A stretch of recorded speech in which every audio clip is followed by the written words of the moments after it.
피고인 송 씨, 3가지 혐의로 기소됐습니다.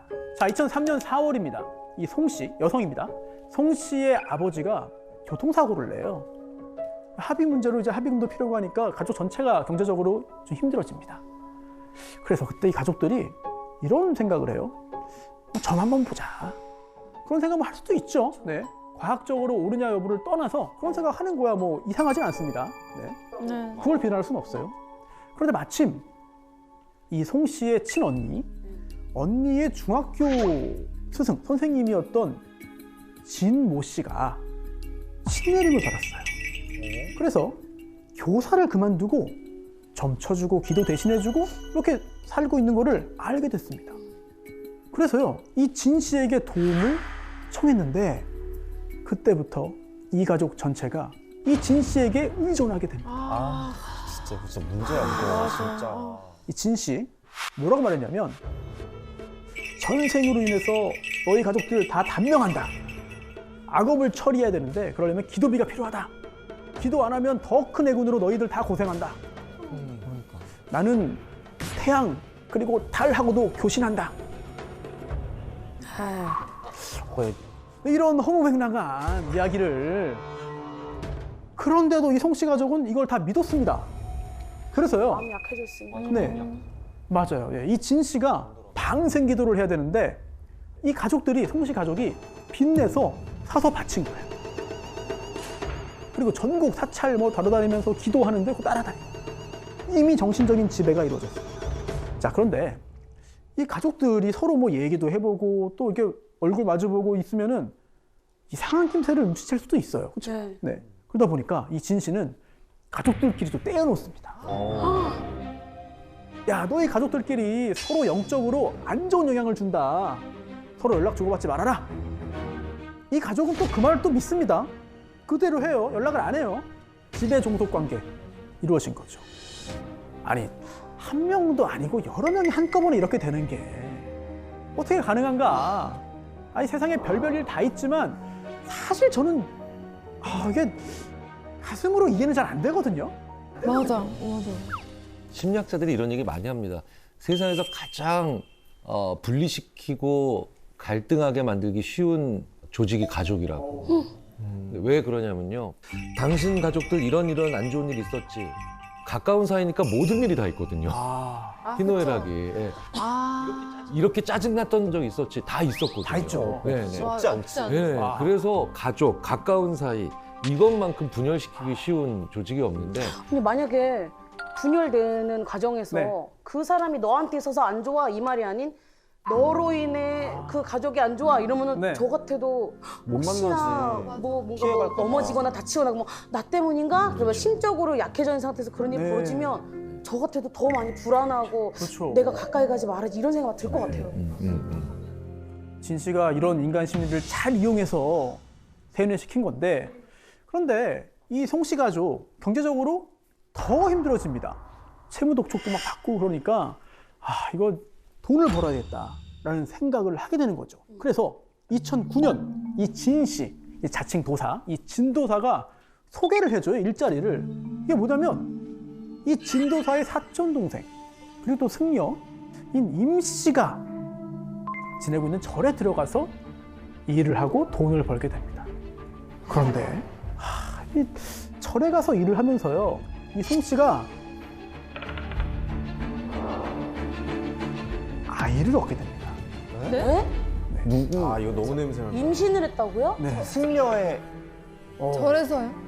누구 아이인지 뭐 질문을 드릴 필요가 없을 정도로 맞습니다. 승려. 그 진도사의 사촌 동생이면서 승려인 그 임 씨와의 사이에서 아이를 갖게 되는 건데요. 임신 34주 만에 제왕절개로 출산을 합니다. 미숙아죠, 미숙아. 신생아 중환자실을 가서 인공호흡기를 달고 있었어요. 그런데 진도사가 빨리 퇴원시켜라. 아이 데리고 나와라. 거기 있으면 안 된다.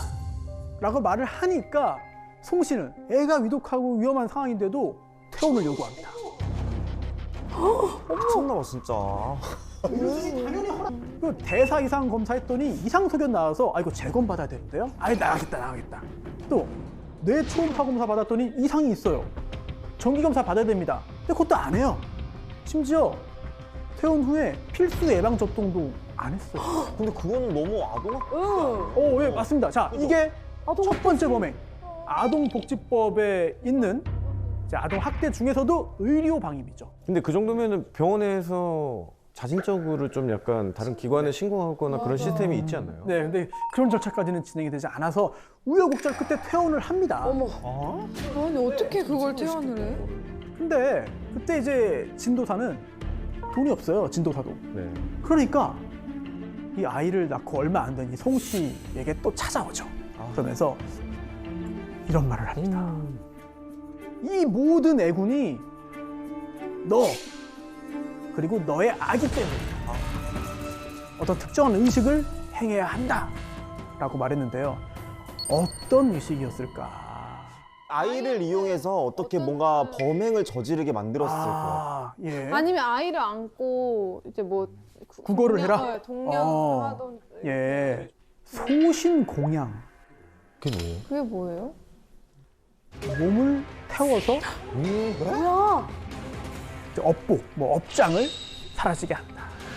물론 몸에 불을 붙여가지고 그냥 태워버리면 사망하니까 그건 아니었고요. 향불 이거를 몸에다 갖다 대는 거예요. 자, 물론 이게 그 정통 불교에는 예 연비 의식이 있죠. 예, 정통 불교에는. 그런데 이게 팔에 아주 잠깐 이게 되는 게 끝이에요.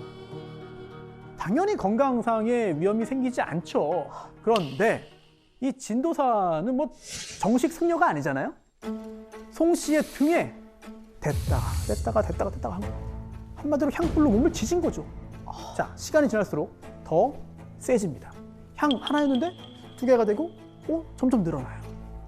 또 등에서 시작했는데 어깨, 허벅지, 머리까지 합니다. 화상이 심해져서 일을 못해요. 그러니까 진도사가 이렇게 말합니다. 너 그냥 아예 우리 집으로 와라.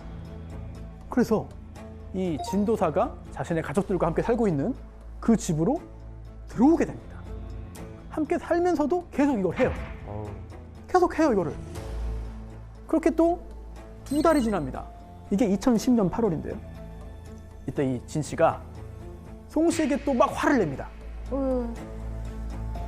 내가 좌선을 했는데 안 좋은 게 보였다.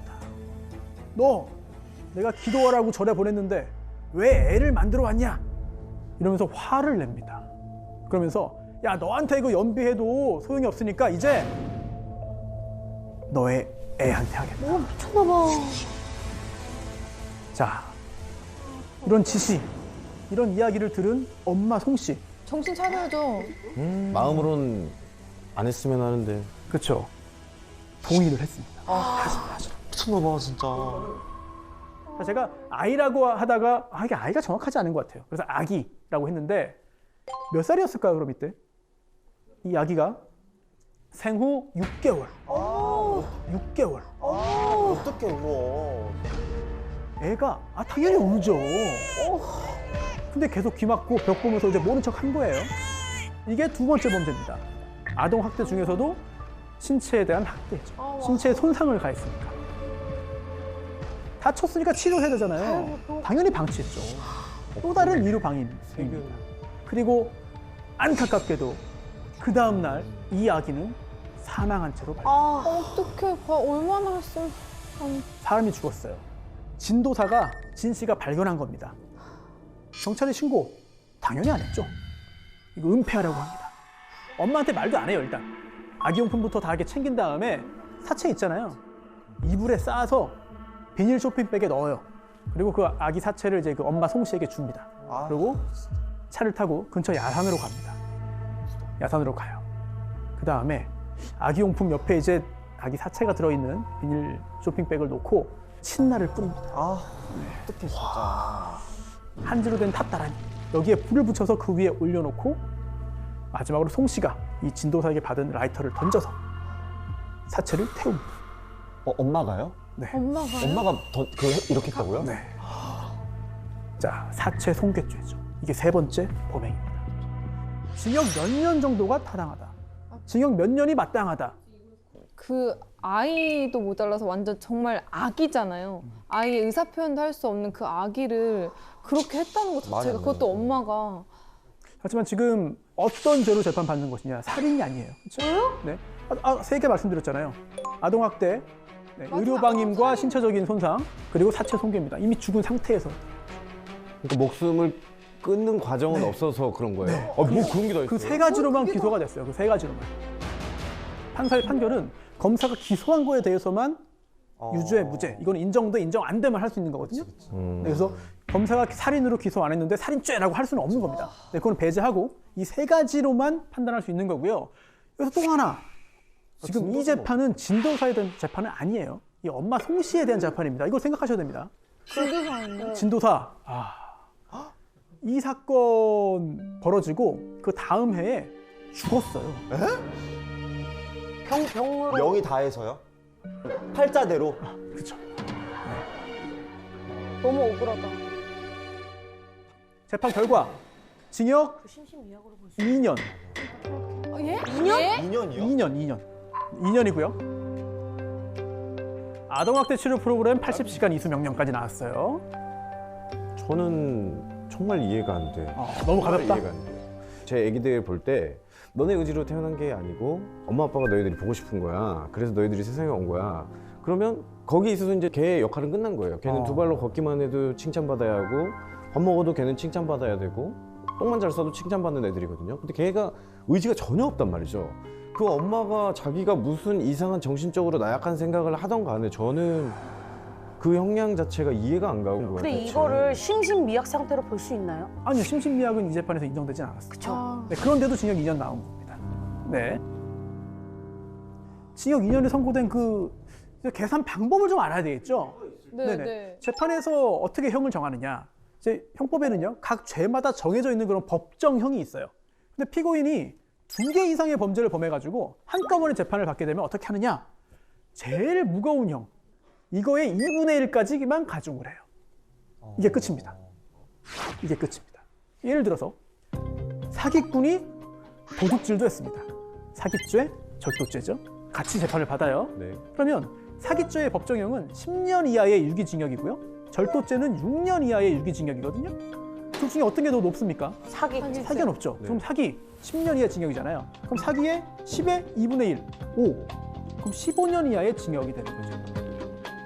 이런 식으로 계산을 합니다. 그 다음에 뭐 물론 다른 가중 요소, 감경 요소, 뭐 장량 감경 가능하고 이 처단형의 범위 중에서 선고형을 고르는 거죠. 이렇게 이루어지는데, 자, 이 사건 세 가지 범행이잖아요. 어떤 게 가장 네, 자, 시체에서. 굉장히 좋은 의문입니다. 뭐가 제일 중요한 죄인지를 알아야지 계산이 되니까요. 네. 아동의 신체 손상을 가한 학대, 법정형 5년 이하의 징역 또는 3천만 원 이하의 벌금, 벌금도 가능한 거죠. 그리고 아까 말씀드린 의료적인 방임, 뭐 기본적인 보호, 양육, 치료 책임 안 하는 거잖아요. 이런 방임 역시 5년 이하의 징역 또는 3천만 원 이하의 벌금입니다. 사체 손괴 7년 이하의 징역이에요. 사체 손괴가 아동 학대보다 더 중한 범죄입니다. 그렇다면 이 세 개 중에 가장 무거운 게 사체 손괴. 7년 이하 징역이잖아요. 여기에 장기의 7의 2분의 1, 3.5 더해서 10년 6개월 이하의 징역에 처할 수 있습니다. 그런데 재판 결과 2년이 된 거죠. 심신미약은 인정이 안 됐지만 사실 진도사, 이 진도사의 사이비 종교관에 지배당한 상태였잖아요. 지시에 따라서 소극적으로, 수동적으로 협력했을 뿐입니다. 그리고 자기 아이잖아요. 자기 아이가 생후 6개월에 사망했습니다. 평생 엄마로서 죄책감을 안고 살 것이다. 이것도 형량을 낮추는 요소로 작용을 했습니다. 뉴스 보면 이런 거 나오잖아요. 아, 미국에서 누가 징역 500년형 받았다. 네.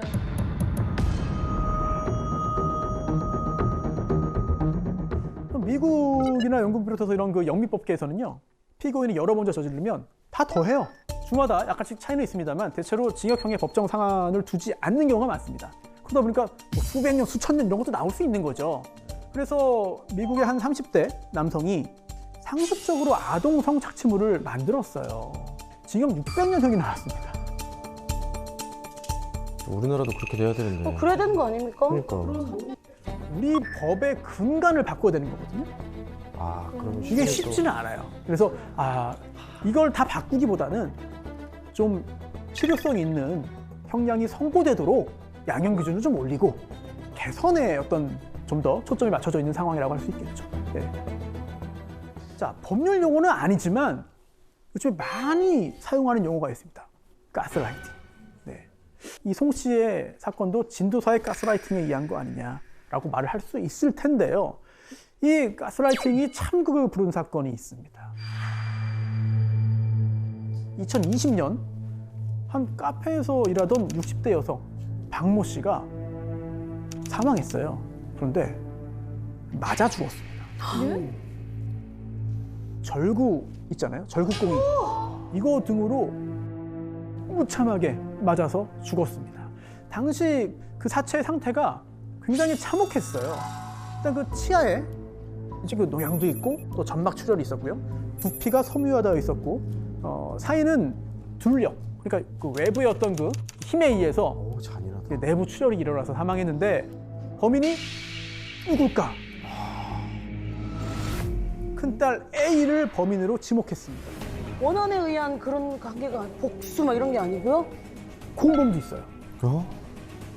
남자친구? 여동생 2명, 엄마를? 세 자매가 이런 일을 벌인 건데 체포된 다음에 이런 말을 했어요. 제가 카페 운영하면서요 금전적으로 힘들어서 엄마한테 돈 좀 도와달라고 그랬는데 엄마가 거부했어요. 거절당해서 때렸습니다. 자, 그런데 그것만이 아니고요. 사실 이런 극단적인 폐륜 범죄의 배후가 있습니다.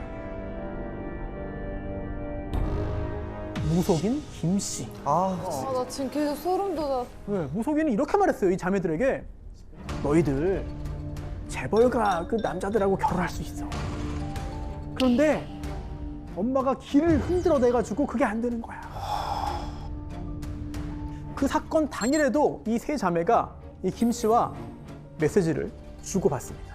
그리고 그 직후에 무참하게 엄마를 때려 죽였어요. 자, 그날 어떤 메시지를 주고받았는가? 어떻게 저 정신이 나갔나 뭐 저거를. 엄마에게 이런 걸 하라는 거잖아요. 잡아서 묶어라. 저 말은 법률적으로 보면 그냥 명령조다라고 볼 네네. 수 있지만 대단히 위험한 말이고 대단히 그 공격적인 말이죠. 왜냐하면 그게 자기 부모를 묶어 수치가 넘어가고 있어. 그러니까 말 하나하나가 대단히 날카롭고 그리고 굉장히 오랫동안 상처가 되는 말인데 그런 말을 듣게 만들었다면 엄청나게 많은 지속적인 세뇌가 있었겠죠. 저거 증거예요. 저희가 볼 때는. 맞습니다. 저건 자, 지시한 건데요, 정말? 그렇죠. 예, 지시가 인정됐습니다. 재판으로 넘어갔죠. 자, 세 자매 살인이 아니고요. 예? 아니, 이거는 뭐예요? 죽이려고 한 건 아니고 그냥 다치는 정도만 의도하고 이제 한 건데 결과적으로 사망했으니까 상해치사. 그런데 이제 그 존속이니까 가중처벌되죠. 존속 상해치사다. 살인은 아니었어요. 그래서 첫째 딸 A 징역 10년, 둘째, 셋째는 각각 징역 7년 받았습니다. 자, 무속인 김 씨 어떤 죄로 기소됐나? 살인교사 아니고요. 그거 아니에요? 살인교사 아니고 그거 얘기하려고 그랬는데. 죽이라고 한 건 아니다. 존속상해 교사 시켰다. 때리라고 시켰다는 거죠. 때리라고 시켰다. 징역 2년 6개월 나왔습니다. 그리고 대법원에서 이 형이 확정이 됐는데요. 그러면 요즘은 가스라이팅이 인정이 되는 거네요. 지금 대단히 중요한 또 법적인 쟁점을 좀 건드리신 겁니다. 사실 너 누구를 죽여, 누구를 때려 이렇게 직접적인 범죄를 지시하면 시키면 교사죄로 처벌받습니다. 그런데 문제는 그렇지 않은 경우도 있다는 거예요. 지배만 하고 교묘하게 조종만 하는 거죠. 이럴 경우에는 우리 법상 현재 처벌 안 돼요. 처벌하기 위해서는 죄가 명확하게 있어야 됩니다. 그런데 우리 형법에 가스라이팅 죄 없어요. 심리 지배 죄 없습니다. 정신적인 통제 죄 없어요. 그거를 어떻게 증거로 남기는가도 참 그런 것 같아요. 그렇죠. 문자가 와 있고 이렇게 하면은 예, 맞습니다. 뭔가 상해 이런 예. 거 가해라라는 그런 거라도 있는데 계속 말로만 말로만 하면서 정신적인 지배를 말로만 이렇게 오면서 그러면 어떠한 증거도 없을 것 같아요. 맞아요. 항상 느낀 예. 건데 가스라이팅의 그 기준을 모르겠어요. 아. 사실은. 지금 이 두 분이 정말 중요한 말씀하신 겁니다. 왜냐하면 가스라이팅 죄를 따로 규정하고 싶어도 하기 어려운 이유가 가스라이팅이 뭐죠? 기준이 없어. 기준이 어디까지 하면은 가스라이팅이고 어디까지 하면은 도와주는 거고 어디부터는 법이 허용 안 하는 거고 어디까지는 법이 허용하는 거죠? 이게 애매합니다. 자, 우리가 애매하면 그럼 다른 나라 사례를 좀 보고 참고할 수도 있어요. 영국, 놀랍게도 가스라이팅을 포함한 정신적인 통제 그 자체가 범죄가 될 수 있다. 최고 5년의 징역형을 부과할 수 있는 강압적인 통제라는 개념을 도입했다고 해요. 즉 폭력이 없더라도 심리적으로 자유를 구속하고 억압할 수 있다. 그게 죄다. 그 자체가 죄다라는 거예요. 자, 교수님께 한번 좀 질문을 드리고 싶습니다. 가스라이팅 자체를 범죄화해서 처벌하는 거 심리학적인 관점에서 볼 때는 어떻게 보시는지 좀 궁금합니다. 분명히 범죄죠. 심리학자들은 그렇게 생각하고 저도 그런 입장인데요. 대부분 그 말이나 그 행위 자체가 살해 지시가 아니다, 그렇게 극악하지 않다라고 생각들을 하시는데요. 저희는 이렇게 표현해요. 네. 안약은 전혀 유해하지 않은 것 같죠. 아니야. 예. 안약은 눈에 넣으면. 예. 근데 안약을 계속 옆에서 밥 먹는데 조금씩 타주면 그거 독약이거든요. 네, 그러니까 말의 자체가 증거로서 날카롭지 않다라고 해서 그게 실제로 사람한테 크게 상해를 안 입힌다라는 건 굉장히 근시안적 생각이거든요. 이 가스라이팅 우리가 점점 더 많이 사용하고 있는데 법적으로 어떻게 볼지 또는 심리학적으로 또 정신의학적으로 어떻게 볼지 좀 고민이 좀 많이 필요한 그런 영역인 것 같습니다. 자, 더 글로리 보셨습니까? 네. 네, 많이 보셨네요. 네. 학교 폭력당한 피해자의 복수극이잖아요. 그런데 이제 복수는 영화 드라마의 단골 소재예요. 맞아요. 네, 현실에서는 못하니까 영화라도 보고 드라마라도 보고 대리만족해라 뭐 이런 의미가 있지 않나 싶기도 한데, 그런데 만약 현실에서 복수극이 벌어지면 어떻게 될 것이냐, 결말이 과연 통쾌하기만 할까. 2000년 5월 과천의 한 공원에서 환경미화원이 뭘 발견해요. 아 제발 아니. 네, 토막나서 봉지에 담겨서 벌어진 사람의 발목. 어떡해. 발목만 발견한 겁니다. 경찰이 수색에 나섰습니다. 그래서요, 성인 남성의 것으로 추정되는 왼쪽 손, 허벅지, 발, 오른쪽 발, 팔뚝 발견하고요.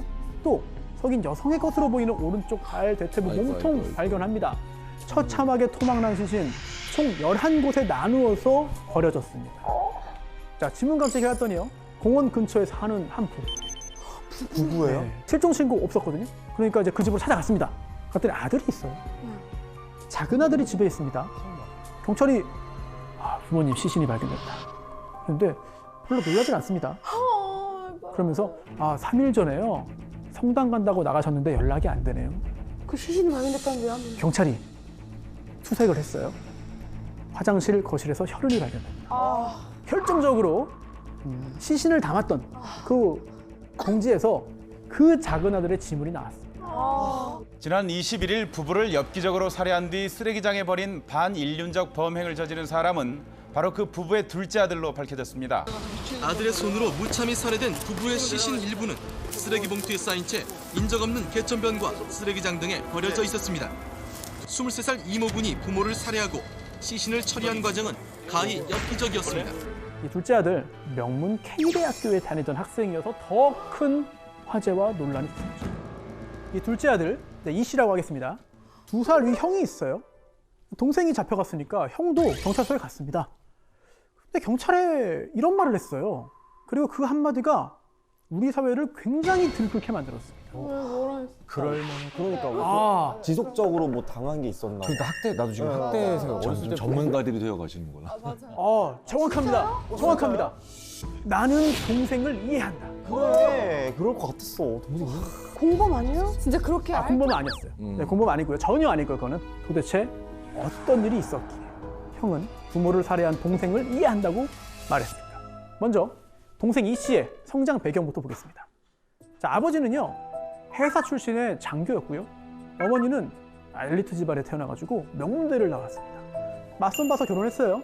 근데 이 엄마, 이제 아내는 그 회사 나왔고 장교니까 엄청 높이 올라가겠지 기대했습니다만 예상과 달리 일찍 공직에서 물러나면서 사이가 좀 틀어지기 시작합니다.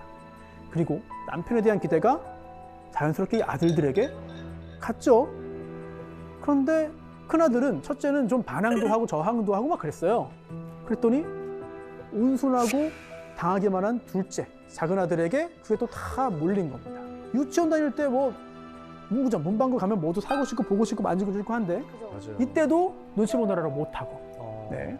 초등학교 때도 수없이 혼나고 두들겨 맞고 심지어 중학교 때는 나는 우리 부모에게 쓰레기 취급받았다 라는 말을 합니다.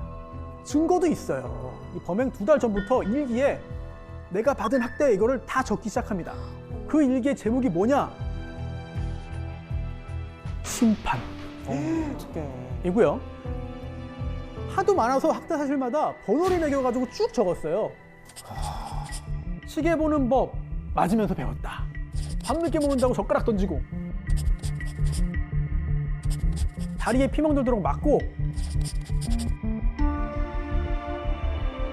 아니 자기 아들한테 너 키 작아서 사회생활 못한다 뭐 이런 말을 하기도 하고 저 아주 극히 일부고요. 어릴 때부터 가정폭력 당했잖아요. 그것도 부모에게 성격이 극도로 폐쇄적으로 변하고 내성적으로 변하고 그런데도 공부는 잘했어요. 그래서 좋은 대학 갔는데 부모가 뭐라고 했냐? 서울대 못 간 실패한 자식 멍청한 자식 필요 없다 나가 죽어라. 외로. 그리고 사건 발생 열흘 전이에요. 열흘 전 형이 집을 얻어서 나갑니다. 나가는데 이 동생이 가서 집 나르는 거 도와주고 왔어요. 도와주고 왔더니 엄마가 물어봤습니다. 형이 다 잘했냐? 답을 했겠죠? 근데 엄마는 너 왜 이렇게 성의 없이 말하냐? 이러면서 또 막 화를 내요. 그랬더니 동생이 이제 발끈합니다. 생애 첫 반항을 해요. 생애 첫 반항. 왜 형한테만 관심을 가져요? 집까지 구해줬으면 됐지. 형이 집 얻었는데 그 보증금 필요하잖아요. 이거를 대출 받았는데요. 그 동생 이름으로 대출을 받아서 집을 구해줍니다. 얼마나 서운합니까? 그런데 도와주고 왔는데 또 이렇게 욕을 먹으니까 터져버려요. 그러면서 그동안 내가 받았던 서름, 억울함을 이제 직접 얘기해요. 생애 처음이에요. 처음. 그러면 이제 엄마가 어떻게 나왔을까? 나는 그런 적 없다. 왜 그때는 말 안 하고 갑자기 지금 말하냐? 이게 자식 도리냐? 정신병원에 하나 가라. 이렇게 몰아붙이고요. 그러고서는 아버지한테 또 혼난 거죠. 역시 마찬가지. 다 지난 거 왜 지금 얘기하냐? 이렇게도 모욕을 한 거예요.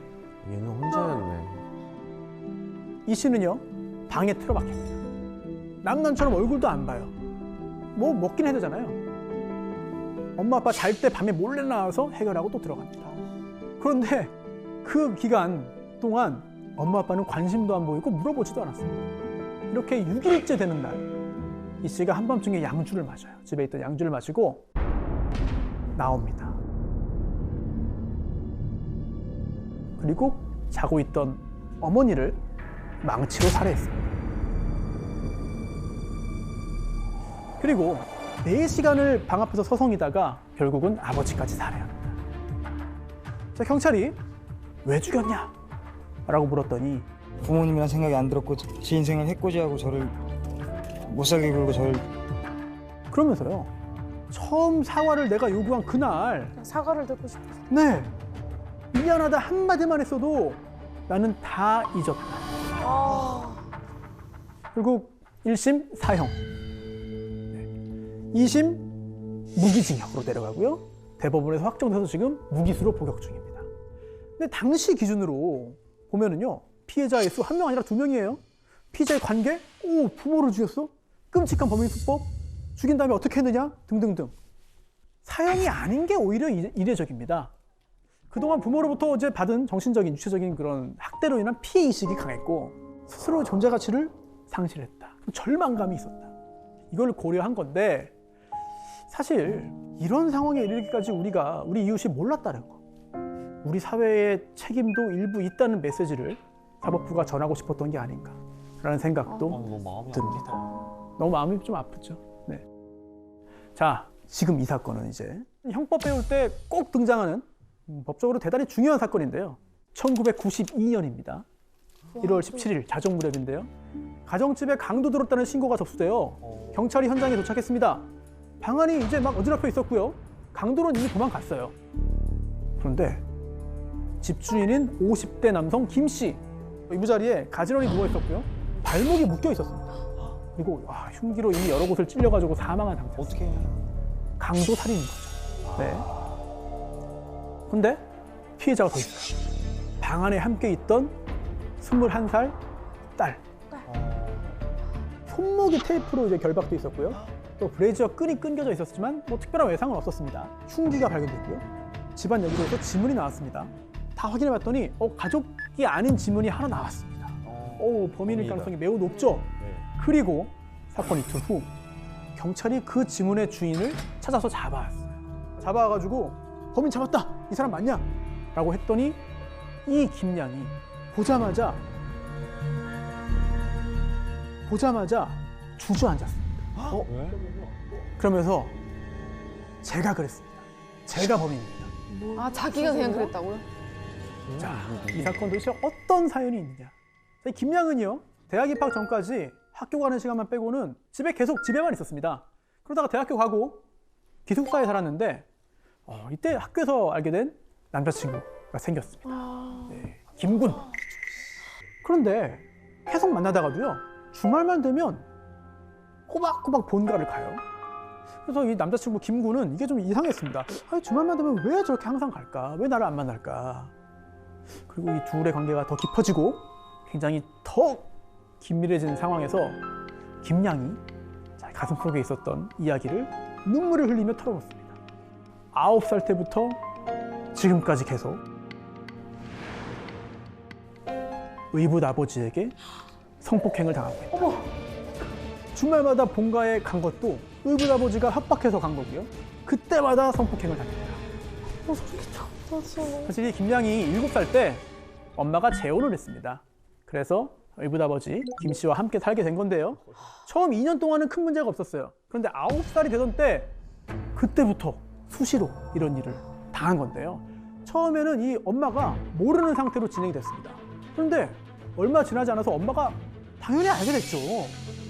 그런데도 드러냅니다. 어머, 엄마는 또 조치를 취하지 않고 왜 그 엄마는 심지어 아내 그리고 의붓 딸을 한꺼번에 동시에 성폭행하는 일도 있었어요. 왜 신고 안 했을까? 아니, 가져올 땐 몰라도 뭐 중고등학교 또는 대학교 가서 신고하면 되는 거 아닌가? 맞아요. 신고했어요. 왜 안 잡혀 들어? 경찰에 신고해서 경찰이 집으로 나왔습니다. 어릴 때거든요, 어릴 때. 경찰이 집으로 와가지고 김 씨 보더니 인사를 하고 가요. 왜? 자, 의붓 아버지 김 씨 직업이 뭐야? 검찰 직원이었습니다. 검사가 아닌데도 그 당시는 이제 검찰 직원만 돼도 힘이 있는 거예요. 그 위세에 눌린 거죠. 실제로 힘이 있었고 눈으로 봤으니까 경찰이 꼬각된 거예요. 12년 동안 능욕당하면서 고통 속에 살았습니다. 자, 이 사실을 털어놓은 거죠. 그랬더니 이 김군, 과거는 과거일 뿐이니까 앞으로 서로 사랑하면서 살아가자라고 말을 합니다. 그리고 이 둘이요, 굉장히 순진했습니다. 함께 찾아가요. 아빠를요? 우리 진심으로 사랑한다. 교제를 허락해달라. 되겠습니까? 이런 사람한테. 허락할 리가 없죠. 김 씨는 의붓 딸을 그냥 성적인 놀이개로 삼았잖아요. 그거 이상이 아니잖아요. 그러면서 너네 헤어지지 않으면 다 죽여버린다. 아니면 너 교도소에 보내버린다. 이렇게 그냥 윽박지른 겁니다. 자, 이런 상황이에요. 여러분이 지금 이 김양과 김군의 상황이라면 어떻게 할 것이냐? 김양은 제가 봤을 때 그 세월 동안에 어쨌든 너무 많은 가스라이팅을 당했기 네. 때문에 뭔가 상상하지도 않았을 것 같아요. 도망이라는 네. 것 자체를. 그래서 오히려 더 그냥 받아들이고 그냥 헤어지는 걸 택하지 않았을까. 그러니까 내 죄라고 생각을 했을 것 같아. 네. 내가 잘못했고 막 나 이런 때문에야 식으로. 약간 이렇게. 자, 이 둘 강도로 위장해서 죽이자. 결심을 하고 계획을 세웁니다. 그날 됐어요. 역시 한 방에 있었죠. 그 상황에도 네. 한국에서 계속 그랬던 겁니다. 미쳤나 봐. 그날도 그랬던 거고요. 그런 상황에서 이 김양은 현관문을 열어두고 기다렸어요. 김군이 들어옵니다. 김 씨가 덮고 있던 이불을 덮고 양팔을 눌러서 꼼짝 못하게 한 다음에 우리를 놓아달라. 마지막으로 요구하고 부탁합니다. 하지만 김 씨는 눌린 상태에서도 저항을 했습니다. 그러자 들고 있던 흉기로 살해하게 됩니다. 그다음에 전체 계획은 뭐냐? 강도로 위장하는 거잖아요. 하지만 그렇게까지 성공하지 못해요. 결국 김군이 잡혀왔고 김군을 만난 김양이 모든 일을 털어놓게 된 거죠. 자, 김보은, 김진관. 네, 우리 사회에 정말 어마어마한 큰 충격을 줬고 지금도 많은 사람들이 아는 바로 이 사건. 자, 이 두 사람 유죄일까요? 만약 유죄라면 몇 년형이 타당할까요? 어떤 이유로든 그 사람을 죽인 거는 네. 법적으로 막 정당방위는 이쪽이 먼저 해야 된다고 저 알고 있거든요. 무조건. 지금 이 사건에서 정당방위 언급을 하신 거는 네. 대단한 법적인 잠재력을 갖고 있는 겁니다. 이 사건 너무 잔인하고 반인륜적인 행위라서 형법 교과서에 나오는 게 아니고요. 정당방위 때문에 나옵니다. 네, 저는 그거라고 생각을 해서 무죄. 네. 도와달라고 호소할 만큼 다 했잖아요. 부모님한테도 그렇죠. 호소하고 예. 경찰에도 신고하고 그러니까 네. 더 이상 그치. 도와줄 수 있는 곳이 없잖아요. 네. 희망이 안 보였을 것 같아요. 맞습니다. 뭔가. 호소할 만큼 근데 했잖아요. 이게 끝없이 피해를 당했고 피해자지만 어쨌든 제가 가해자가 돼버리는 거잖아요. 그렇죠. 그 순간. 그렇죠. 저는 그만큼 사실 법이 그만큼 저를 지켜줘야 된다라고 생각을 하는데 그렇지 못했기 때문에 결국 내가 가해자가 네. 되더라도 내가 당신을 심판하겠다라는 의미가 되는 건데 법이 정신을 좀 차리고 심판을 네. 해야 우리가 그게 우리를 지키는 일이라고 저는 생각을 하고 내가 가해자가 안 되려면 이 사건의 시작부터 끝까지 다 말씀하신 거예요. 저희가요? 우리 넷이서 뭘 했다? 오늘 고생하셨습니다. 우리도 이 사건 듣고 참 충격받고 이야기를 많이 할 수밖에 없잖아요. 당시에도 많은 사람이 구명운동에 나섰습니다. 보은이, 진관이는 무죄입니다. 저도 저기에 서명했던 사람 중에 한 사람. 진짜요? 무슨 예, 성폭력특별법 제정. 22명의 무료 변호인단이 정당방위 무죄 주장을 했습니다. 김보은 양은 검찰 간부에게 항거할 수 없었다. 경찰을 비롯한 외부의 도움을 청했지만 도움을 못 받았다. 지속적인 성폭행, 살해 위협. 김보은 양은 그런 상황에 처했었고 또 김진관 군은 도운 거니까 정당방위다, 무죄다라고 주장을 했습니다. 하지만 재판부는요, 정당방위는 아니라고 봤어요. 그럼 형을 정당방위의 요건, 또 정당방위가 성립하기 위해서는 뭐 어떤 요건을 갖춰야 하는지, 이 사건은 왜 정당방위가 아닌지 대법원 판결문에 남겨져 있습니다. 굉장히 중요한 자료가 되고 있고요. 자, 1심 김진관 군 징역 7년, 김보은 양 징역 5년 실형이 나옵니다. 항소했어요. 김진관 군 징역 5년, 7년에서 5년이 되고요. 김보은 양 징역 5년에서 징역 3년, 내 집행유예 5년 풀려납니다. 대법원에서 그 형이 확정이 되는데 사람을 죽였는데 집행유예로 나오다니, 이런 생각을 또 하게 만든 사건입니다. 그리고 우리 사회가 이런 성학대 사건에 더 큰 관심을 갖도록 만들었습니다. 재발하지 않기 위해서 성폭력 특별법 만들어라 지금 요구했잖아요. 아까도 실제로 만들어졌습니다. 이 사건을 계기로. 그리고요, 뒷얘기가 조금 남아있어요. 대법원 판결 나온 게 92년 12월입니다. 자, 그 다음에 93년에 당시 그 대통령이 김영삼 대통령인데 특별 사면을 합니다. 특별 사면이라고 하는 거는 일반 사면과 달리 특정한 사람을 찍어서 하는 거예요. 네. 김보은 양 사면 복권. 네, 사면 복권. 김진관 군 자녀 형기 절반이 이제 감형돼서요. 95년에 출소했습니다. 자, 30년이 지났잖아요. 지금 우리나라 대한민국은 어떤가? 이 가정 내에서 이런 극악무도한 성폭력으로 고통받는 아이가 없다고 장담할 수 있는가? 아닙니다. 또는 가해자에 대한 수사와 처벌이 아주 신속하고 적극적으로 제대로 잘 이루어졌다고 자신 있게 말할 수 있는가? 아이들이 이제 안전하게 보호받는 세상을 만들어서 제2의 김보은, 제2의 김진관이 생기지 않도록 해야 할 책임이 우리에게 있는 것 같습니다. 언론에 이런 용어가 자주 나와요. 일가족 동반자살. 언론에 이런 용어가 자주 나와요. 일가족 동반자살.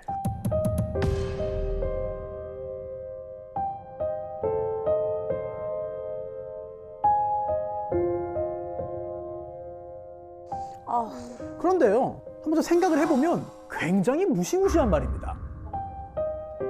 어린 그 자녀들이 정말 진지하게 스스로 생을 마감하겠다고 판단을 해서 결정을 했을까요? 그러니까 그럴 리가 없지 않습니까? 모르죠. 다행히 앞으로는 언론에서도 이런 표현을 쓰지 않기로 했는데요. 2022년 11월 19일 아동학대 예방의 날을 맞아서 아동학대 사건 보도 공고 기준을 만들었습니다. 가족 동반 자살, 일가족 극단 선택 이런 표현 대신에 아동 살해 후 극단 선택이라고 하자는 거죠. 맞아. 그게 맞는 말인 맞아 것 맞아. 지금 이 사건은 이제 아동 살해 후 극단 선택 사건입니다. 2019년에 벌어진 사건인데요. 이 사건의 피고인은 엄마입니다. 피해자 9살 김양은이요, 자폐성 발달장애 2급이었습니다. 사회적인 연령이 2세 5개월에 머물렀어요. 이게 어느 정도냐면 나 뭐뭐 하고 싶어, 나 어디 가고 싶어, 이 정도의 간단한 말만 할 수 있는 상황이었습니다. 안타깝죠? 엄마 박 씨는요, 양육 부담 또 경제적 어려움으로 인한 극심한 스트레스를 받았고 2017년부터 우울증으로 정신과 치료도 받았습니다. 그러던 2019년 1월 시어머니가 교통사고로 세상을 떠납니다. 그러니까 어머니를 잃은 남편이 우울증을 또 알아요. 공황장애도 얻습니다. 휴직도 하고 입원 치료까지 받으면서 경제적 곤란이 더 커진 거죠. 결국 박 씨는 자살을 결심합니다.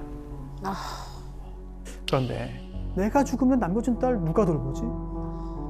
남편에게 이 짐을 주기도 어렵고 결국 딸을 먼저 살해하고 내가 자살해야겠다. 많은 양의 정신과 약을 국그릇에 퍼담고 손으로 딸에게 퍼먹입니다. 결국 딸은 급성 약물 중독으로 사망합니다. 이제 엄마 박 씨도 미리 받아놓은 40일치 약을 한꺼번에 먹어요. 자살을 시도합니다. 자, 그런데 엄마 박 씨는 정신을 잃었다가 응급실에서 깨어납니다. 자, 이게 이 사건이에요. 또 딸을 살해하고 자살을 시도했지만 깨어난 엄마. 몇 년형을 선고해야 되는 거야. 이게 앞의 사건이랑 좀 다른 게 그건 것 같아요. 서로 상호간에 얘기가 된 살인이 어쨌든 아니기 때문에 네. 어쨌든 앞의 사건과는 형량이 좀 다르지 않을까. 그렇죠. 무겁지 않을까. 지금 대단히 중요한 게요. 적용되는 법조 자체가 달랐습니다. 왜냐하면 첫 번째 사건은 촉탁살인이잖아요. 네. 이거는 그냥 살인이에요. 네. 네, 그냥 살인입니다. 법정형 자체가 더 높죠. 네, 대단히 중요한 부분을 말씀하셨습니다. 네. 자, 그리고 형량을 결정할 때는 여러 요건들을 봅니다. 그 중에 하나가 참작할 부분이 있는가인데요. 그런 참작할 사정을 우리가 얻을 수 있는 증거 중에 하나가 바로 주변인들의 진심 어린 탄원서입니다. 저는 특수교육 현장에 25년 이상 있었고 중증 장애를 지닌 자녀를 양육하는 부모가 겪는 어려움이 얼마나 큰지 누구보다 잘 알고 있습니다. 김양 어머님은 특수교육 전문기관인 본교에 딸을 입학시키고 최선을 다해 뒷바라지를 했습니다. 장애가 있는 자녀를 키우는 어머님들의 어려움을 잘 살펴 선처를 해주십사 간절히 호소를 드립니다. 저는 김양의 치료를 맡아왔던 소아 청소년 정신과 의사입니다. 박 씨는 김양이 자폐증임을 알게 된 이후 엄마로서 할 수 있는 모든 일을 다 했습니다. 여러 치료 시설을 거쳤고 최선을 다해 병원 진료를 빠짐없이 받게 했고 자신의 모든 것을 김양의 치료와 훈련에 쏟아 부었습니다. 그러나 아이에 대한 엄마의 정성과 애정만으로 이런 아이를 키우는 건 너무 벅찹니다. 이게 현실입니다. 박 씨를 단죄하기 전에 담당 의사로서 이분이 처한 상황을 충분히 들여다봐 주실 것을 탄원합니다. 두 개의 탄원서 내용을 함께 봤습니다. 자, 이렇게 하니까 좀 더 이 사건의 어떤 내막 배경을 좀 더 이해하기 쉽게 됐죠. 자, 1심 징역 4년입니다. 자, 대법원까지 가서 확정이 됐어요. 자, 4년.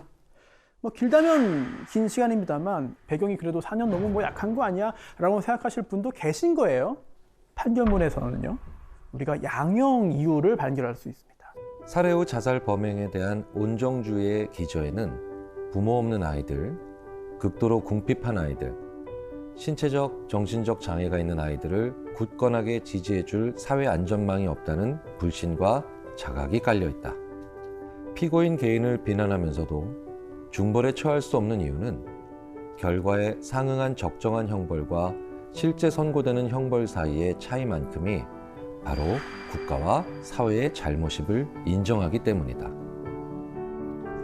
네, 좀 많은 생각거리를 주는 판결문입니다. 오늘 우리가 판결문을 통해서 확인한 어떤 사정들, 배경들, 사연들, 혹시 법원은 우리에게 판결문을 통해서 이런 말을 하고 있는 게 아닌가 싶은데요. 만약 장애 아동에 대한 복지가 충분한 사회였다면, 만약 아동학대, 아동성폭력 막을 수 있는 시스템이 있는 사회였다면, 과연 그들이 살인죄를 저지르고 범죄자로 법정에 서는 일 있었을까?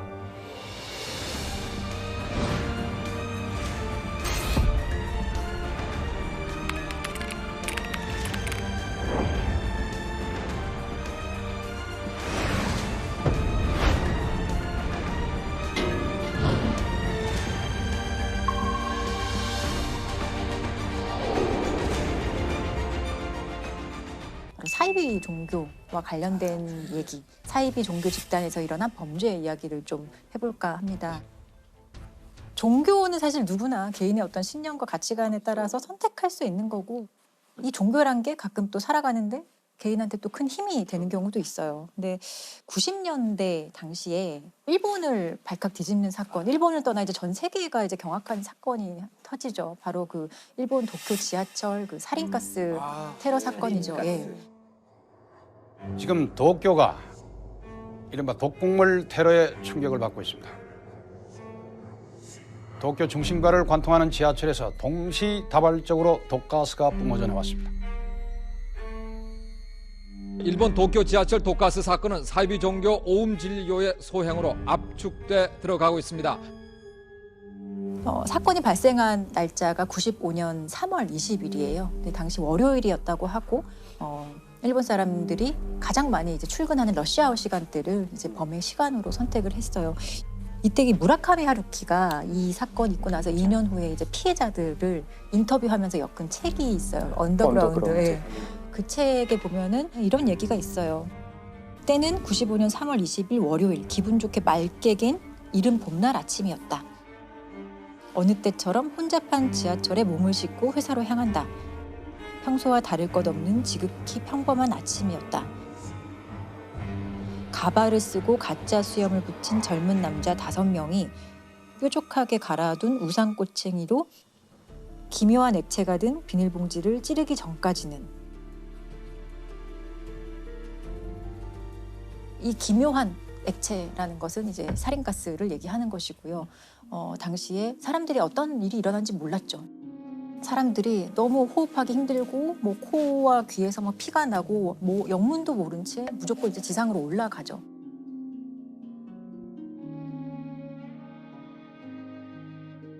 그래서 총 13명의 사망자가 발생을 했고 부상자는 거의 6천여 명에 이르고 있고 그 후유증이 엄청나기 때문에 지금도 사실 부상자로 분류됐지만 너무너무 이제 힘든 삶을 살고 있는 피해자들이 사실 많은 정도였고 아침 출근 시간에 이제 이런 화학 테러 사건이 일어났다는 거에 이제 전 세계가 많이 충격을 받았던 사건이에요. 근데 이게 살인가스가 뭘까요? 살인이거든요. 지금 많은 분들이 좀 들으실 때 살인이 아니고 살인. 그렇죠. 사린이라는 물질인데요. 원래 이런 독극물이 나오면 항상 따라다니는 데가 꼭 그 독일 나치 아니나 다를까 이것도 이제 나치가 화학 무기로 만든 물질이에요. 독성이 그 보통 우리가 가장 극악한 독약이라고 하는 청산가리의 500배에 달하는 정말 이제 무시무시한 독성을 갖는 그런 물질인데요. 근데 문제는 이게 더군다나 이제 무색, 무취 전혀 이걸 감지할 수가 없어서 그리고 이걸 놔두면 바로 빠르게 기화를 하기 때문에 그냥 풀어놓으면 대부분 죽게 된다고 그러더라고요. 그래서 이 테러의 범인들이 자기도 죽으면 안 되기 때문에 여기다가 이제 약품을 하나 좀 첨가하게 돼요. 아세토니트릴이라는 건데 일단 그 반응 속도가 느려진대요. 속도가 느려지고 다음에 악취가 나게 돼요. 여기서 악취. 악취가 나게 돼서 비닐봉지에 넣어서 뭐 이렇게 찌르기 풀은 다음에 그 범인들은 도망칠 수 있었고요. 아마 그렇지 않았으면 훨씬 더 많은 피해가 있었을 텐데 불행 중 다행이라면 그렇게 속도를 늦춘 바람에 더 안 좋았을 수 있었는데 그보다 낫다고 하고요. 어찌됐든 정말 그 굉장히 극악한 그런 살인 물질이죠. 살인이란 물질은 보통 만들어내는 거죠. 그렇죠. 아무나 만들 수 있나요? 아니죠. 그 화학 무기로 만들어지는 거니까 전문가들이 있어야죠. 근데 이 옴질레교에서는 이런 살인가스를 비롯한 어떤 화학 물질 또 아니면 세균, 바이러스, 생물 무기를 다 가지고 있었어요. 그거를 다 제조하는 설비나 시설을 가지고 있었고. 이 종교 단체가. 네. 그리고 또 실제로 지하철에서 이제 실행한 중에 한 사람도 의사예요. 의사 출신이었고 명문대학교를 졸업한 엘리트들이 꽤 많았다고 하거든요. 신도들 중에. 경찰의 주목을 새로 받기 시작한 화학연구반은 교단 내의 비밀 조직입니다. 30명 이상의 의사와 화학 전문가들로 구성된 화학연구반은 독가스, 생물학 무기 그리고 핵전쟁까지도 준비를 하고 있었습니다. 그리고 또 이게 어떤 실행에 옮기기 위해서는 뭐 살포할 때 필요한 군용 헬리콥터까지 가지고 있었거든요. 사실 범죄 단체인 거 당시에도. 아니 왜 이런 테러를 목적이 있을 거 아니에요? 목적은 결국에는 이 교주 개인이 뭔가를 옴질레교를 계속 이제 지탱하기 위해서 예언 같은 걸 자꾸 해요. 그 예언이 실행되고 있는 예언이다. 내가 말한 대로 될 거라는 것을 보여주기 위해서 이런 테러를 자행한 거거든요. 아사하라가 오음진리교 잡지에서 밝힌 예언에 주목하고 있습니다. 그 내용은 일본이 96년 말을 계기로 대전환을 맞게 되며 대규모 살육이 일어날 것이라는 종말론적 경고입니다. 특히 10명 중 9명은 숨질 대살육이 독가스에 의해 일어날 수도 있음을 밝혀 도쿄 지하철 사건조차 예행 연습에 지나지 않음을 시사하는 듯해 더욱 전율스럽습니다. 그 예언을 맞게 증명하기 위해서 자기네가 그런 일을 벌인다는 게 말이. 야, 이 오음진리교 이 교주가 궁금합니다. 아사하라 쇼코라는 사람이었어요. 이 사진을 한번 보시면 아시죠? 예. 이 사진 되게 유명한 사진이라서 다들 아실 거예요. 공중부양을 하고 있는 사진이고 85년 10월에 이제 이 사진이 일본에서 공개가 되었다고 합니다. 근데 당시에 이제 85년 10월이었으면은 사실 일본 경제가 엄청나게 호황을 맞이하고 있을 시절이고 사실 많은 이제 젊은 사람들이나 일본 사람들이 좀 안정된 생활, 풍요로운 생활에서 좀 삶의 어떤 지루함을 느끼고 있을 시절이었고 그래서 그 오컬티즘이어서 오컬트 문화가 일본에서 좀 붐을 일으켰던 시기라고 해요. 그런 오컬트 잡지에 이런 사진이 등장을 했을 때 많은 젊은이들이 좀 열광했다고 합니다. 그러니까 85년에 이렇게 이 사진이 공개가 돼서 이 사람 개인에 대한 관심도 높아지고 사람들이 어떤 이런 거에 대해서 조금 잘못된 믿음을 가지기 시작을 했고 95년에 실제로 이런 테러를 자행할 때까지 한 10년 동안 교세를 엄청나게 확장하고 자금력도 엄청나게 이제 동원을 하면서 이런 테러를 할 수 있는 단체로 거듭나게 되는 거죠.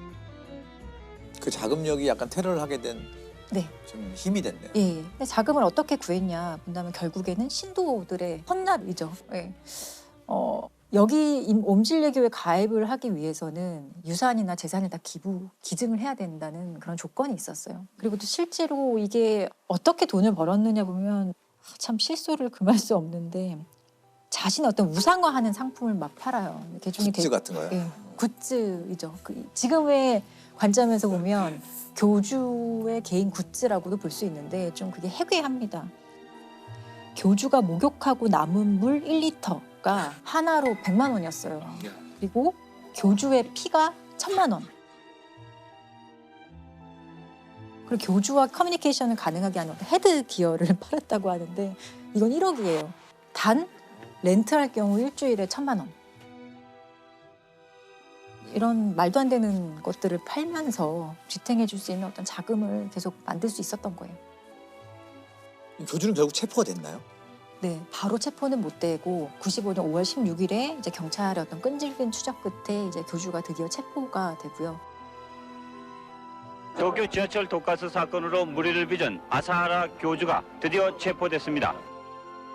이미 지난주부터 치밀한 아사하라 교주 체포 계획을 세워놓고 밤새 대규모 경찰 병력과 장비를 동원한 일본 경찰은 오늘 새벽 5시 작전을 개시했습니다.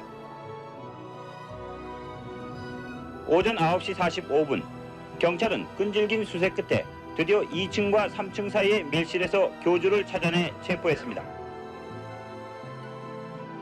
교주를 잡고 보니 사실 과거에도 여러 가지 범죄에 연루됐던 것들이 많았던 거예요. 특히나 그 옴질리교가 사실 이 정도 확장을 하는 과정에서 피해를 입은 사람들이 있기 마련이잖아요. 그래서 그런 피해자들을 모아서 도와주는 어떤 변호사가 있었다고 하는데 피해자들을 도와주는 것을 방해하기 위해서 이 변호사 일가족을 살해하고 암매장하는 사건도 있었고요. 또 옴질리교의 일부 지회를 이제 없애는 그런 재판 소송이 있었는데 그 소송을 담당하는 판사를 이제 살해할 목적으로 그때도 이제 살인가스를 살포해서 7여 명이 사상한 사건이 있었어요. 이것 외에도 20건 정도의 다른 범죄도 이제 밝혀지게 되는 거죠. 그래서 마지막 남은 공범 1명까지 일본 정부가 집요하게 상당히 오랫동안 추적을 해요. 그래서 마지막 공범은 17년 후에나 잡힙니다. 그리고 이 사건으로 480여 명을 검거하고 실제 재판으로 넘겨진 인원은 190명 정도가 이제 기소가 실제로 큰 사건이네요. 네. 그래서 이게 사람들이 더 놀랐던 게 이제 이렇게 사람들을 검거해보고 경찰서 앞에 포토라인에 서고 이랬던 사람들 중에 대다수가 다 어느 정도 사회에 어느 정도 기반 잡은 사람들. 성실한 의사였거나 평범한 회사원들이 많았던 거예요. 그래서 사람들이 뭔가 좀 사회에 적응하지 못하는 사람들이 자행했을 테러라고 생각했지만 실상은 전혀 그렇지 않았다는 거에 사람들이 한 번 더 놀라게 됩니다. 정말 평범한 사람들이 좀 믿기지 않습니다. 그렇죠? 그러니까 옴질리교를 통해서만 이 세상을 구원할 수 있다. 핵전쟁이나 뭐 인류 멸망 이런 것들을 항상 얘기하면서 신도들에게 어떤 공포심을 자극했다고 해요. 그러니까 막연하게 공포심을 느끼게 하고 주변과 단절을 시키는 과정에서 더욱더 이 믿음을 이제 강화하는 그런 작업을 했던 거죠. 그래서 그 재판이요. 최종적으로 2011년 11월에 이 교주를 포함한 주동자 13명에 대해서 사형 판결이 확정이 되거든요. 그리고 사형이 실제로 집행이 되는데 집행되는 시점은 2018년 7월에 집행이 되고 총 사건 발생일로부터 사형 집행될 때까지 시간이 한 23년 정도 걸렸던 거예요. 뭔가 인간의 좀 취약함을 파고드는 게 이런 잘못된 믿음인 것 같고 실제로 재판 과정에서 이제 교주를 제외한 다른 공범들은 나는 교주한테 세뇌당해서 이런 행동을 한 거다. 나는 심신미약이다. 라는 주장을 했었어요. 근데 당연히 받아들여지지 않고 실제로 이들이 어떤 범행을 하면서도 위법성은 인식을 했을 것이고 그럴 때마다 스스로 자기 합리화를 했던 게 인류를 구원하는 일이다. 내가 하는 일은. 그런 식으로 오히려 본인들이 행동에 대해서 스스로 합리화를 하면서 이런 범행을 저질렀던 거죠. 우리나라에도 비슷한 사건이 있었죠. 우리나라에도 있었어요. 정말 이런 말도 안 되는 되게 웃으실 수도 있는데 진돗개를 숭상하는 모시는 진돗개교 사건이라고 있었어요. 진돗개교. 네, 2014년에 이제 일어났던 일인데 2014년 8월 14일에 수상한 아동 실종 신고가 경찰에 접수가 돼요. 아들을 잃어버렸다라고 막 울어요. 어떤 엄마가 와서. 근데 그 아이를 어디서 언제 잃어버렸습니까? 라고 물어보니까 아이가 잃어버린 시점이 이미 한 달이 지난 거예요. 그럼 그동안 신고 안 하고 뭐 했냐라고 물어보니까 내가 찾을 수 있을 거라고 생각했다라고 얘기하고 조금 수상한 얘기를 많이 해요. 그래서 경찰 입장에서도 단순 실종 사건은 아니겠다라는 생각으로 이 아이의 행방을 막 찾기 시작을 하거든요.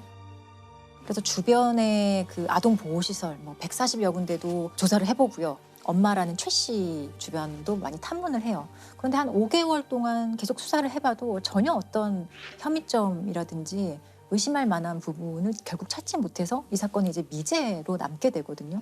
근데 미제로 남게 되었다가 2016년 2월에 이제 이 사건이 다시 이제 수면 위에 떠오르게 되게 돼요. 왜 떠오르게 돼요? 당시 2016년 2월에 그 미취학 아동인데 실종된 아이들을 좀 집중적으로 조사를 했다고 해요. 근데 그 과정에서 실종 신고된 이 사건이 다시 이제 경찰이 보게 되고 이거는 단순 실종 신고가 아니겠다라는 판단에서 다시 한번 조사를 하게 돼요. 조사하는 과정에서 이 엄마 최 씨가 아이가 실종했다고 하는 시점을 전후해서 한 15일치의 그 휴대전화 통화 내역을 보는데 이상하게 그 통화의 상대방들이 강서구의 한 다세대 주택에 다 살고 있는 사람들이었던 거예요. 너무 이상하잖아요. 네, 그래서 그 다세대 주택을 살펴봤더니 사람들이 공동체 생활을 하고 있는 것 같은데 특별히 어떤 범죄 혐의점은 바로 찾을 수 없는 것 같았어요. 근데 그러다가 그 단체에서 탈퇴했다는 사람 하나를 만나게 돼요. 그래서 어렵게 경찰이 이 사람을 설득을 해서 어떤 일이 있었는지 확인을 하게 되는데 놀랍게도 이 사람이 증언하는 것은 2014년 7월에 한 아이가 있었는데 그 아이를 교주격인 A라는 사람이 폭행을 하다가 사망을 했고 야산에 묻었다라는 얘기를 합니다. 이 강서구 다세대 주택에 살고 있는 이 단체가 진돗개를 모시는 사이비 종교 집단이었던 걸로 밝혀지게 된 거예요. 악교에 쓰였다면서 3살 아이를 때려 숨지게 하고 시신을 유기한 사이비 종교 집단이 범행 3년 만에 경찰에 붙잡혔습니다. 서울 주택가에서 공동체 생활을 하는 이들은 영물로 여기는 진돗개가 짖었다는 이유로 아이를 잔혹하게 숨지게 한 것으로 드러났습니다. 정체가 뭡니까, 진돗개교? 진돗개교가 그냥 진돗개를 모시는 거예요, 한마디로. 진돗개가 거죠. 신인 건가요? 신인 거죠. 일종의 신인 거죠. 그러니까 진돗개한테 일단 다 존댓말을 해요. 먼저 내려가시지요 이런 식으로. 또 사당도 마련해 놓고 진돗개를 위한 어떤 의식을 거행을 하고 그리고 이 신도별로 각각 진돗개를 모시는 어떤 역할이 있었던 거예요. 어떤 사람은 진돗개의 어떤 수건을 빨아주는 사람, 앉는 사람, 그리고 뭐 목욕시키는 사람 이런 식으로 각각의 역할 분담이 있었고 동네 주민들의 어떤 증언을 들어봐도 모시는 모습이 누가 봐도 사실 보였던 거예요. 일단 이상하다라고 느꼈지만 사실은 뭐 딱히 어떤 범죄 혐의점은 없었기 때문에 이상한 사람들 정도만. 그 정도로만 생각을 했던 거였는데 이제 알고 보니 그 진돗개를 숭상하는 그 잘못된 믿음을 가진 집단에서 아이를 학대하면서 이제 사망을 하게 한 사건을 이제 경찰이 찾은 거죠. 아이를 왜 학대했을까요? 처음에 진돗개가 아이를 보고 막 짖었다고 해요. 아이는 뭐 한 3살 정도 되는 아이였는데 그때 이제 진돗개교의 교주 같은 사람이 진돗개가 이렇게 아이한테 짖는 거는 이 아이에게 어떤 귀신이 쓰여 있어서 그렇다. 이 귀신을 내쫓기 위해서 아이를 좀 때려야 한다라는 식으로 처음에는 가벼운 폭행으로 시작했다가 그 폭행 정도가 사실 당연히 심해질 수밖에 없거든요. 그리고 결정적으로 아이가 사망한 날이 2014년 7월 7일이었다고 하는데 그 당시에 아이가 좀 대소변을 못 가리고 계속 좀 칭얼대고 이러니까 좀 더 심하게 아마 때렸겠죠. 그렇게 돼서 아이가 갑자기 사망을 하고 그 과정에서 친엄마가 다 보고 있었어요. 친엄마는 가만히 있었어요. 친엄마는 아무런 뭐 말리거나 그런 것들을 전혀 하지 않았죠. 그런데 더 놀라운 것은 이 아들이 사망한 후에 이 사람들의 행동이에요. 이 사망한 아이를 흔적을 없애야 될 거잖아요. 그래서 어떤 전주의 야산에 이 아이를 묻기로 합니다. 그래서 아이의 시신을 묻어요. 묻고 다시 집으로 왔는데 생각해보니 거기 멧돼지들이 많이 다닌다는데 멧돼지가 혹시나 아이를 묻어놓은 곳을 다시 파서 아이가 드러나면 어떡하지? 라는 그런 불안감이 엄습해왔나 봐요. 그래서 다시 이들이 내려가서 아이의 시신을 꺼내요. 그리고 그 자리에서 화장합니다. 아이의 시신을 불태워버리거든요. 그 과정에 엄마가 다 참여를 했어요. 그러니까 좀 믿기 어려운 일이지만 실제로 일어났었던 일이라는 거에 좀 충격적이죠. 이 엄마가 그럼 경찰에 왜 실종 신고를 했느냐. 그것은 그러니까 자기들의 범행이 발각되지 않도록 하기 위한 혹시나도 모를 수사에 대비한 어떤 그 혼선을 주는 그런 목적이었고 실종 신고가 너무 늦은 거죠. 그렇죠. 이것까지 이 엄마는 이제 교주와 그 진돗개교 사람들이 시키는 대로 하게 됩니다. 근데 이들 처벌 어떻게 받았나요? 그 엄마 최 씨는 이제 10년 형이 선고가 되고요.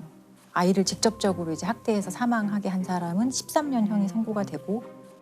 그러니까 죄 질에 비해서는 어떻게 보면 형이 좀 형량이 적은 편인 것 같습니다. 좀 가슴 아픈 얘기네요.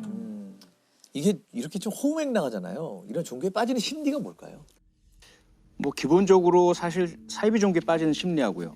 사기 범죄에 속는 심리가 좀 유사한 메커니즘을 갖고 있어요. 앞서 옴진리교 같은 경우 겉으로 뭐 의사라든지 전문직, 성공한 사람이라 하더라도 외형적으로 그럴 뿐이지 이 사람들의 마음속에는 결핍이 있어요. 해소하지 못한 그런 심리적인 문제가 있거든요. 여기 두 번째 상황적 요인이 겹치게 됩니다. 예를 들자면 뭐 옴진리교 같은 경우는 일본의 95년 당시의 그 시대 상황이 있고 거기에 전반적인 삶에 대한 의미의 상실이라든지 뭔가 새로운 돌파구를 찾는다든지 여기에 세 번째 이러한 상황을 노리는 이 범죄자들, 사이비 종교의 교주나 혹은 사기 집단이나 아주 촘촘하게 짜여진 전략이 들어갑니다. 처음에는 그냥 베풀어요. 당신 힘들지, 내가 들어줄게 라든지 또는 그들이 갖고 있는 어떤 자존감, 낮은 부분들, 인정받고 싶은 욕구를 건드려주죠. 그러면서 그 다음에는 이제 외부와 차단을 시키죠. 다른 제3의 의견을 못 듣게 해요. 다른 사람의 조언이나 개입을 못하게 만들어버리고 그리고 나서 소위 말하는 본전 심리가 들어가는 거죠. 그때까지 내가 바친 게 있는데 만약에 여기서 당신이 중단하면은 다 날아가는 거야. 이 세 가지가 합쳐졌을 경우에 사실상 여기서 벗어나기가 쉽지가 않고요. 이 세 가지를 다 와해시켜야만 피를 막을 수가 있죠. 뭐 종교를 선택하는 것은 개인의 정말 어떤 신념이고 개인의 선택 문제이거든요. 본인이 판단 능력이 미약해서건 환경적으로 취약해서건 이런 종교를 선택하고 본인이 그렇게 살겠다고 하면 본인이 책임져야 될 문제거든요. 근데 정말 여기서 이제 문제가 되는 거는 이런 진돗개교 사건처럼 자신의 의사와 상관없이 아이 같은 경우나 의사를 표현할 수 없는 사람들이 그게 세상의 전부인 것처럼 살다가 이렇게 억울하게 죽는 사건이 꽤 있다는 거죠. 사회적으로 이들에 대해서 다른 시각으로 바라봐 줄 필요가 있을 것 같아요. 그냥 그런 가족을 둔 부끄러운 사람이 아니라 이 사람들도 피해자들일 수 있다라는 생각이 좀 들었어요. 자, 이처럼